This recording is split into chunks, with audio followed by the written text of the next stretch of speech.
The Little Moon Theatre by Irene Haas.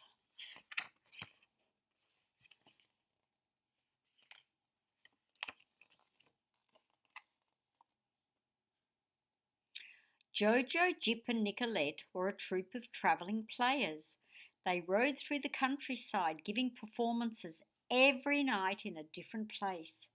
Whenever they came into a new village, Jip would bang the drum and blow the horn. Nicolette danced to the beat of her tambourine, and Jojo would sing this song. When supper is over tonight, walk out in the evening light. Come to the theatre, the Little Moon Theatre. Come to the theatre tonight. Don't put the baby to bed. Put a cap on its fuzzy round head. And come to the theatre, the Little Moon Theatre. Come to the theatre instead. Day is done, nothing to do, so baby and mama and you all come to the theatre, the Little Moon Theatre, and bring us a penny or two. One fine spring afternoon, Jojo drove the caravan into the middle of a sleepy little village. People on their way home to supper stopped and listened to her song, and suddenly the village was wide awake with excitement. The villagers hurried to eat supper and dress in their best so they could walk out in the evening light to the theatre.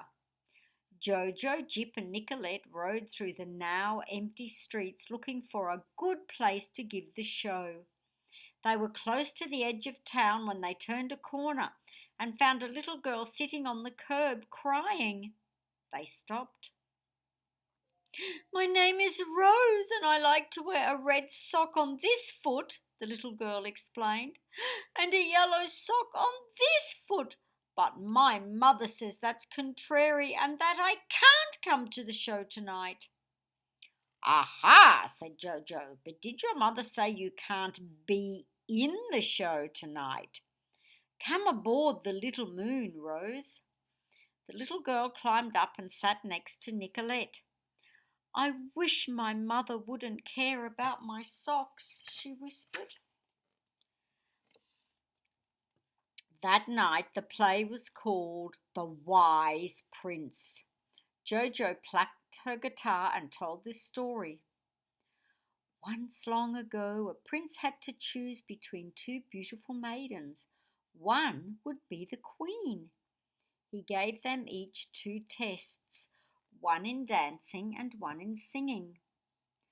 The music began and the first maiden did a toe dance with long leaps and difficult twirls. The second maiden decided to do something different. So she took a silken cord from the castle curtains and jumped rope with it, fast and fancy.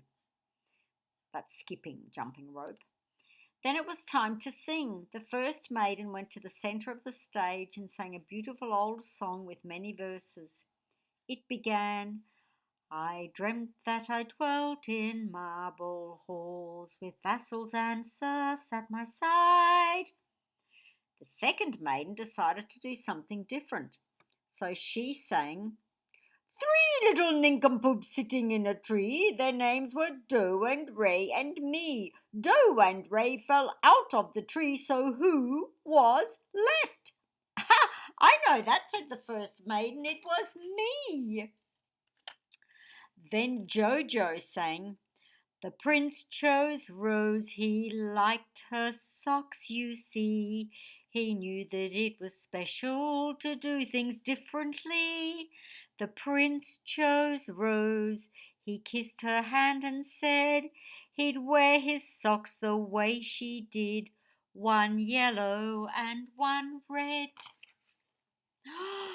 The play was over. The actors bowed while the audience clapped and tossed flowers to the stage for Rose. She gazed into the crowd of faces and saw her mother smiling proudly. Soon the villagers went home feeling sleepy and contented. Rose and her mother walked hand in hand. When the costumes had been put away, the scenery rolled up and the coins counted, Jojo, Jip and Nicolette settled down to a late supper. Jojo dished out big plates of simmering stew. Suddenly, something fell from out of the sky and splashed into the river. Jip swam out quickly and brought a little shivering bundle back to shore. It was a tiny old woman, an old fancy fairy godmother. Her wings were weak with weariness. "Oh, I've one wish left in my old magic wand," she whispered, "and when it is granted I can rest." "Who will have the last wish?" asked Jojo. "Oh, it's for a child I cannot find. She wears one yellow sock and one red sock and wishes that her mother wouldn't mind." "Oh, madam," said Jojo, "the Little Moon Travelling Theatre made that wish come true. So you still have one wish left to do." The little old woman shivered more than ever. They warmed her and fed her and put her to bed. In the morning she flew off once more, and the troop packed up to go to another village and another show. On a day in midsummer, the Little Moon Travelling Theatre, journeying through green valleys and hills, found a little boy sitting all alone on a bridge. He held something in his arms. "I'm here all alone," he said, "because people are afraid of my snake. I wish they could see how beautiful he is and how good." Jojo invited him aboard, and they all rode into the next village. That night the play was called Hero of the Jungle.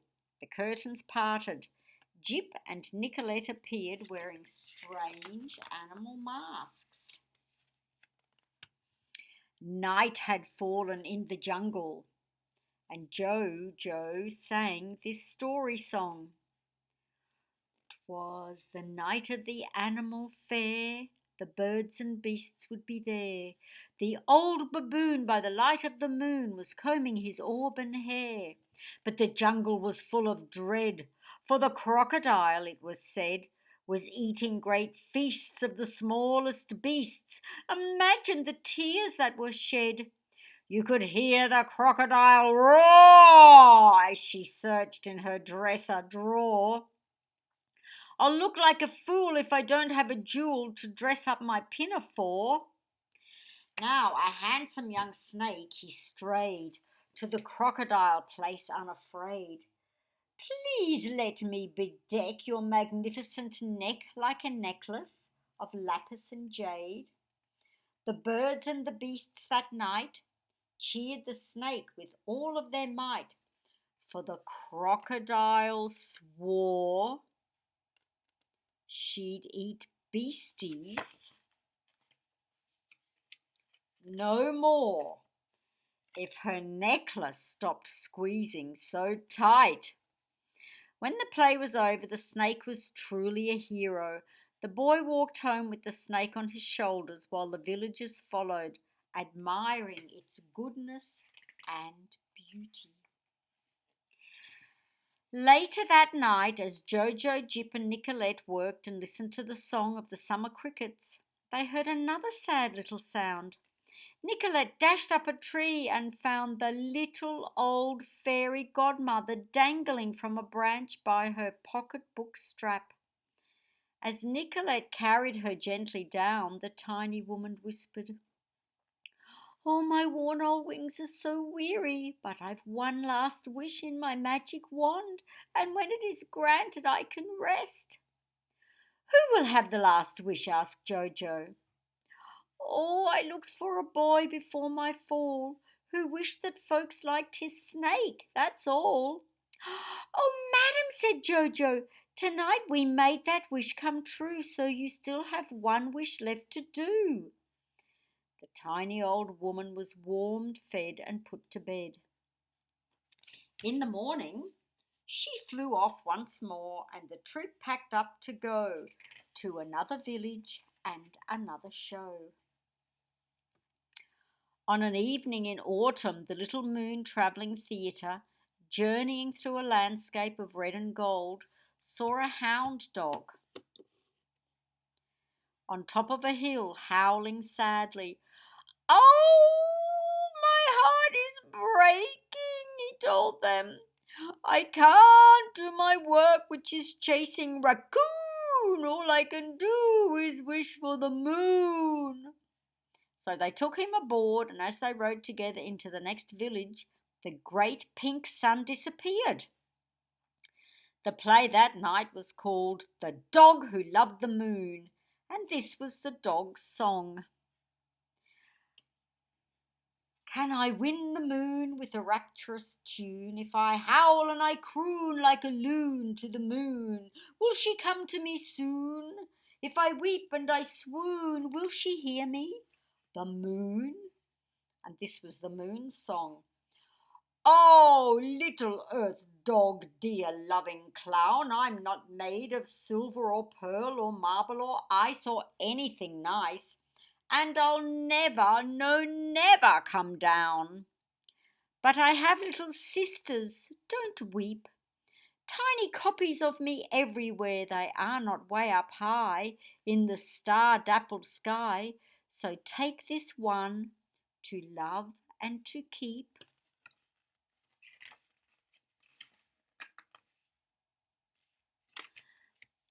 Nicolette gave him the little moon from the roof of the caravan. When the play was over, Jojo, Jip and Nicolette watched as the hound hurried home holding his moon tenderly in his teeth. The night was chilly, and when a great gust of wind blew by, it carried the fairy godmother helpless over their heads. Jojo ran and jumped and pulled her down. They took the little old woman into the caravan behind the stage and the painted scenery. It was warm there and supper was cooking. "Oh, my worn old wings are so weary," cried the tiny woman, "and I've one last wish in my magic wand, and when it is granted I can rest."